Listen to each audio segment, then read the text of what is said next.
Fala galera, beleza? Mais um capítulo da nossa biblioteca do Tio Uli. E hoje eu vou trazer um livro aqui que ele é uma mamão com açúcar, mas todo mundo deve entender a história. É o livro Fora de Série, também chamado de Outliers. Então depois da vinheta, prepara que a gente vai entender o segredo do sucesso dos campeões.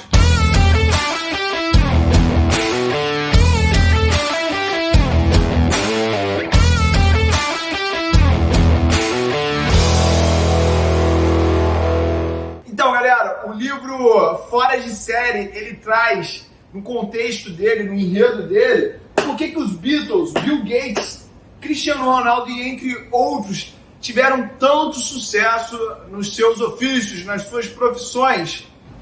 Isso aí está relacionado ao trabalho duro. Sinto lhe informar, tem que ralar, tem que sentar a bumbum na cadeira e estudar, trabalhar. Vamos entender aqui a lógica deles. Galera, primeiro ele costuma falar aqui que o que fazem as pessoas se destacarem não é o talento, é trabalho duro. E aí ele vem contando a história dos Beatles. Começa como? Os Beatles, eles tinham turnês na Europa ali no começo da sua carreira, antes de explodirem para o mundo, que eles tocavam noites inteiras, um dia atrás do outro. Ou seja, quando eles estouraram mesmo de verdade para o mundo inteiro, eles já tinham uma bagagem acumulada em termos de apresentações ao vivo que ultrapassava todos os concorrentes. Isso fazia eles terem presença de palco, terem habilidade para lidar com o público e resiliência para manter aquele alto astral. Mas o que realmente mostrou para eles o que as 10 mil horas fazem é o seguinte: eles pegaram uma companhia de violino e eles dividiram pessoas que eram professores, pessoas que eram muito boas e pessoas que realmente eram fora de série. E eles chegaram à conclusão que os professores tinham, em média, 4 mil horas de treinamento. Isso não é suficiente para ser um fora de série. Você fica muito bom? Fica, mas não é suficiente para um fora de série. Depois eles mediram as horas aplicadas de treinamento para aqueles violinistas que eram considerados bons. E eles entenderam que a média era de 8 mil horas de treino. Mas aqueles que realmente se destacavam, estavam no topo da cadeia alimentar, tinham mais de 10 mil horas de treino. Isso fez eles entenderem de uma vez por todas que prática vale mais do que talento. Ou seja, as pessoas que não assumem a responsabilidade dos seus resultados, aquelas pessoas que não entendem que elas precisam praticar, por mais que elas sejam talentosas, elas acabaram de ser refutadas com esse argumento claro e óbvio. O que mais que esse livro traz pra gente? Gente, 20 horas por semana durante 10 anos é o que você precisa para juntar as 10 mil horas de prática. Ou seja, não é de uma hora para outra, não é no estalo de dedos que você vai se tornar um fora de série. Você tem que dar tempo ao tempo. E esse tempo, ele passa tanto de aprimorar aquilo que você já faz, mas também ter uma resiliência com relação ao cansaço de fazer sempre a mesma coisa. Eu vejo que muitos dos jovens, eles têm essa dificuldade. Eles acabam desistindo no meio do caminho, porque eles entendem que a vida não é um tiro de 100 metros, e sim uma maratona. Eu tenho que ser capaz de fazer vídeo para o YouTube terça, quinta e sábado, com uma regularidade de vários tempos, mesmo às vezes o resultado não aparecendo, tendo algumas dificuldades no meio do caminho.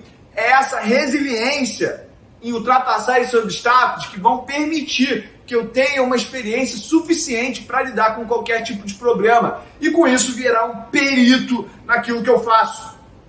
Importante também, gente, eles pegaram um estudo dos 75 indivíduos mais ricos da história. E eles perceberam que aqueles dois mais ricos da história, John Rockefeller e Andrew Carnegie, eles tinham nascido entre 1831 e 1840.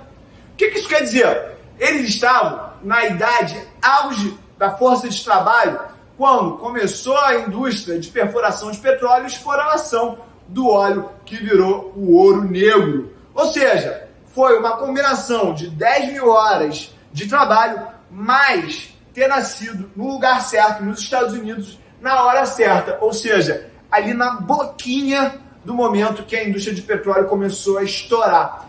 Tanto com o John Rockefeller, também com o Andrew Carnegie, que estava no negócio de aço, beleza? A industrialização dos Estados Unidos tomou corpo ali a partir de 1860 e ele foi um grande fornecedor desse crescimento e também do advento das ferrovias.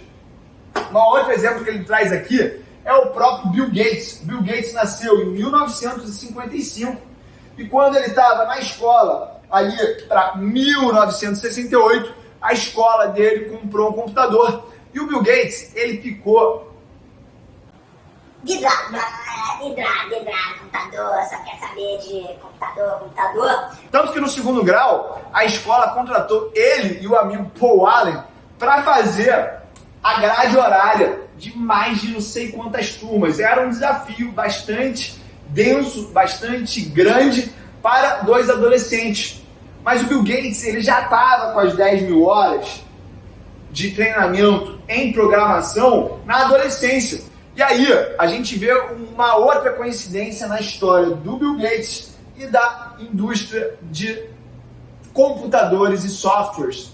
Quando o Bill Gates estava ali com 25, 20 anos, ele já estava no auge da habilidade técnica e a indústria de software explodindo. Ou seja, foi a oportunidade, junto com a habilidade e com o esforço que fizeram da Microsoft, uma das maiores empresas da história da humanidade, e fez não sei quantos bilionários nesse meio do caminho. Ou seja, o Bill Gates, se ele não tivesse aquele computador em 1968 na escola para treinar, talvez ele nem existisse, talvez a gente não tivesse o Excel, talvez a gente não tivesse aí o nosso Word, né?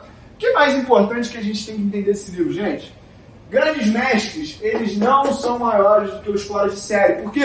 Os fora de série são aquelas pessoas que pegaram experiência, 10 mil horas e se aproveitaram das oportunidades que o ambiente proporcionou. Ou seja, não adianta nada você só treinar, não adianta nada você só ter talento, não adianta nada a oportunidade passar. Você tem que juntar essas três coisas numa mesma direção. E é isso que faz as pessoas se tornarem fora de série.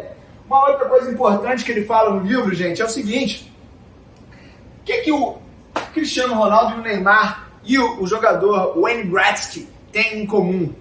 Ambos nasceram em fevereiro. E o que acontece, gente? Você já foi criança, você já foi um adolescente, você já teve 7 anos. E quando a gente tem 6, 7 anos, aquela criança que nasceu em fevereiro, ela tem uma grande vantagem física em relação àquela criança que nasceu, por exemplo, em agosto.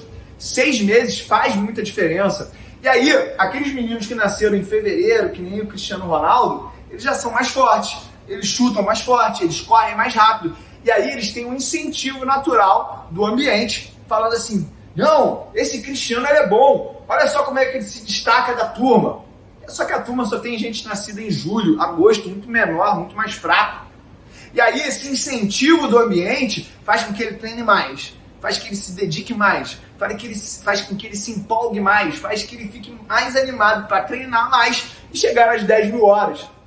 Ou seja, eles viram uma relação entre calendário de nascimento de alguns atletas e destaque. Por quê? Porque o ambiente reforçou um talento não natural, mas um talento de ter nascido na hora certa, no lugar certo.